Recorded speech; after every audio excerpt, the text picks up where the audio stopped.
उत्तर प्रदेश के सूबे के उप मुख्यमंत्री दिनेश शर्मा जी हैं। शुक्रिया हमसे बात करने के लिए सर, समय निकालने के लिए। धन्यवाद आपका। जी, ये जो कुछ इश्तिहार निकले हैं जिसमें ये दंगाइयों का खौफ मांग रहे हैं, माफी, सोच ईमानदार काम दमदार, फिर इसके अलावा ये लाल टोपी वाला जो ये ऐड निकला है, ये क्या पार्टी के ऐड है या सरकार के ऐड है? क्या चीज?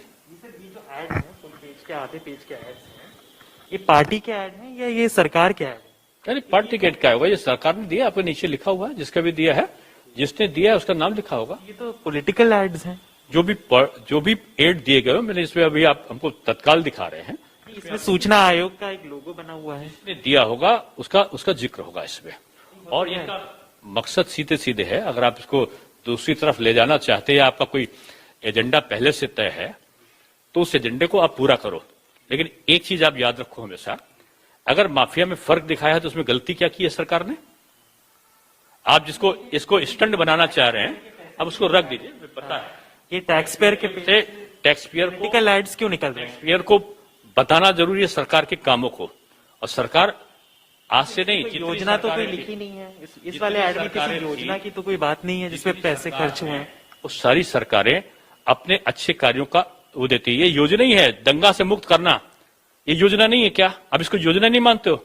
ये बीबीसी का तो हो सकता है कि इसका एजेंडा ना हो, लेकिन भारतवर्ष के लोगों का एजेंडा है ये। मैसेजिंग को देखेगा तो ये तो पॉलिटिकल ऐड है। पॉलिटिकल कैसे हुआ? उत्तर प्रदेश में सांप्रदायिक दंगे नहीं हुए, ये अचीवमेंट नहीं है क्या? और कोई सरकार को क्या अचीवमेंट अपना जारी करने का अधिकार नहीं है क्या? क्या ये पहली बार हो रहा है क्या? आजादी के बाद लाल टोपी बनवाने की क्या आपने जरूरत? किसी और सरकार से पूछा था क्या आज तक?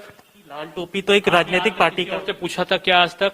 दूसरे से जब इंटरव्यू लेंगे तब पूछेंगे सर हम लोग। चलिए, और आपका प्रश्न क्या है? आगे बढ़ते हैं। दूसरा मेरा सवाल आपसे ये था कि आप कह रहे हैं कि माफियाओं के खिलाफ कार्रवाई की, बुलडोजर चलाए, उसका जिक्र योगी जी भी अपनी भाषणों में काफी उसका करते हैं, प्रधानमंत्री ने भी कहा है। वो मुख्तार अंसारी का नाम लिया जाता है, सब पार्टी के नेता लेते हैं, फिर अतीक अहमद का नाम लिया जाता है। एक माफिया विकास दुबे भी थे कानपुर के, लेकिन उनका तो कोई जिक्र नहीं होता रैलियों के अंदर। क्यों नहीं होता कि उनके ऊपर कार्रवाई हुई? सभी का जिक्र माफिया है, और माफियाओं के बारे में जो सरकार ने काम किया है, सरकार को कोई गुरेज नहीं है। बड़ी बड़ी रैलियों में तो कोई नहीं कहता। जो भी माफिया, सभी जगह कहते हैं, जो भी माफिया। आप कहते हैं विकास दुबे का नाम लेते सभी माफिया में की ज्यादा थोड़ी होती है।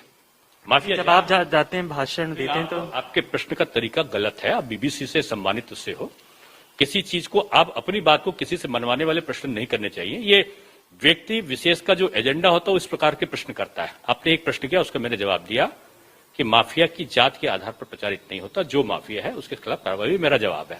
आप कहते हैं आप सबकी पार्टी है, ब्राह्मणों की भी उसमें हिस्सेदारी है, तो फिर अजय मिश्र टेनी जी को आपने चुनाव समिति में आप लोगों ने क्यों नहीं रखा है? उनको क्यों निकाल दिया? पहले थे क्या वो? मंत्री हैं, केंद्रीय मंत्री हैं। मंत्री लगभग हमारे कैबिनेट मंत्री आधा दर्जन से ऊपर हैं। क्या आधा दर्जन तो नहीं हो सकते? सभी कैबिनेट मंत्री चुनाव समिति में होंगे, ये जरूरी नहीं होता है। हर व्यक्ति की जिम्मेदारी अलग अलग होती है। इस चुनाव में वो कोई भूमिका निभाएंगे या नहीं निभाएंगे? कार्यकर्ता है, पार्टी के पुराने कार्यकर्ता है, हम सब कार्यकर्ता है, और हर कार्यकर्ता पार्टी के लिए काम करता है। लखीमपुर में वो प्रचार करेंगे? ये आप उनसे पूछ सकते हैं, लेकिन वो पार्टी के लिए पूरे देश में नहीं। आप चुनाव समिति में, तो इसलिए मैं आपसे भी चुनाव पूछ रहा हूं। समिति में प्रचार के लिए नहीं होता। चुनाव समिति जो है, चुनाव समिति चुनाव की रणनीति के लिए होता है। चुनाव में किन स्थानों पर किस प्रकार के लोगों का चयन हो, उसके लिए होता है। क्योंकि लोग कहते हैं कि जिस तरीके से उनको थोड़ा लो प्रोफाइल रखने के लिए शायद कुछ हिदायत दी है। आपका प्रश्न अपने आप में गलत है।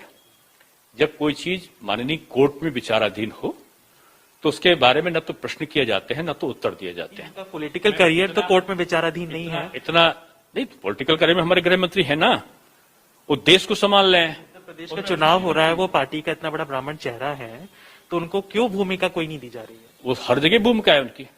लखीमपुर की जो घटना हुई उसके बाद आपकी पार्टी से कोई भी बड़ा नेता वहां पे मतलब गया नहीं है, और कैसे कह दिया नहीं गया? गए, हमारे मंत्री भी गए।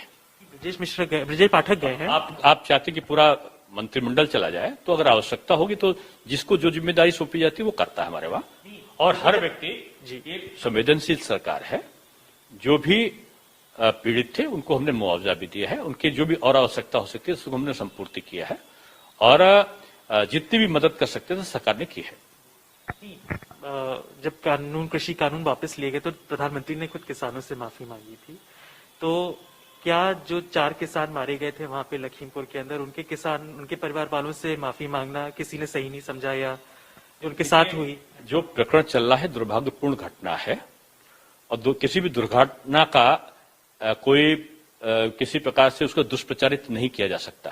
तो ये जो पूरा मामला है, आप लोग, क्योंकि अब प्रचार वर्चुअल होगा, डिजिटल होगा, उसके अंदर अभी मैं आपकी सोशल मीडिया प्रोफाइल जो है पार्टी की प्रदेश की इकाई की, बीजेपी फॉर यूपी, उसमें मैंने एक ये देखा कि एक ट्वीट आया जिसके अंदर लिखा है कि बाबरी ढांचा गिरने का ना तो कोई दुख था, ना ही कोई दुख हुआ है, ना पछतावा, जिनके लिए 6 दिसंबर 1992 की घटना थी राष्ट्रीय गर्व की बात है। इसमें कल्याण सिंह जी का एक इंटरव्यू है पुराना, उसको निकाल के उनको कोट किया गया है, और उनको कोई गम नहीं है, इस ढांचे के टूटने से कोई पश्चाताप नहीं है। तो इस तरीके की ट्वीट अब निकल रहे हैं। क्यों मानते हैं?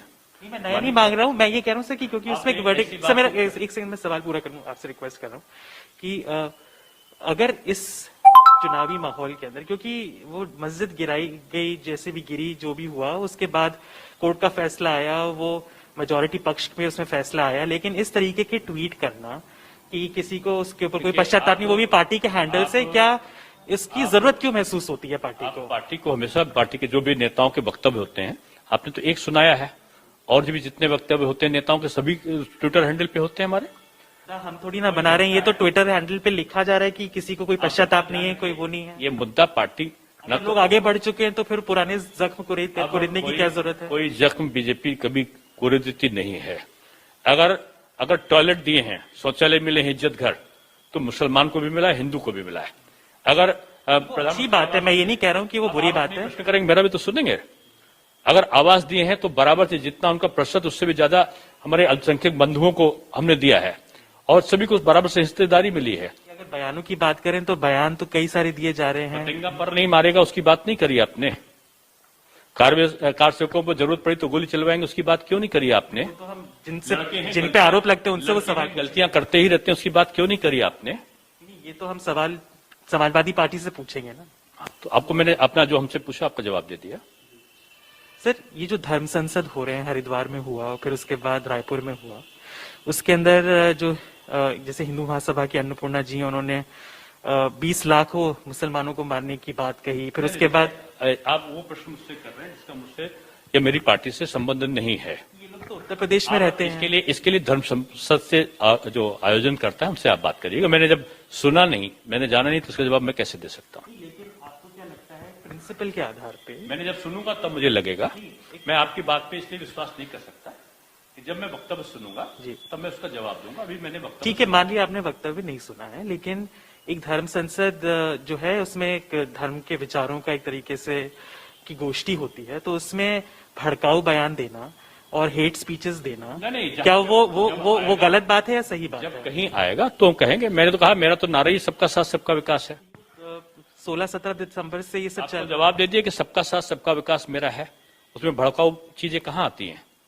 सबको साथ पे लेकर चल रहा, ये प्रवृत्ति हमारी है। एक के खिलाफ एक के समर्थन की बातें हमने नहीं करी है। हमारा तो मुद्दा ही सबका साथ सबका विकास है, उसमें सारी बातें कहाँ आ रही? मैं पहले जवाब दे चुका हूं आपको।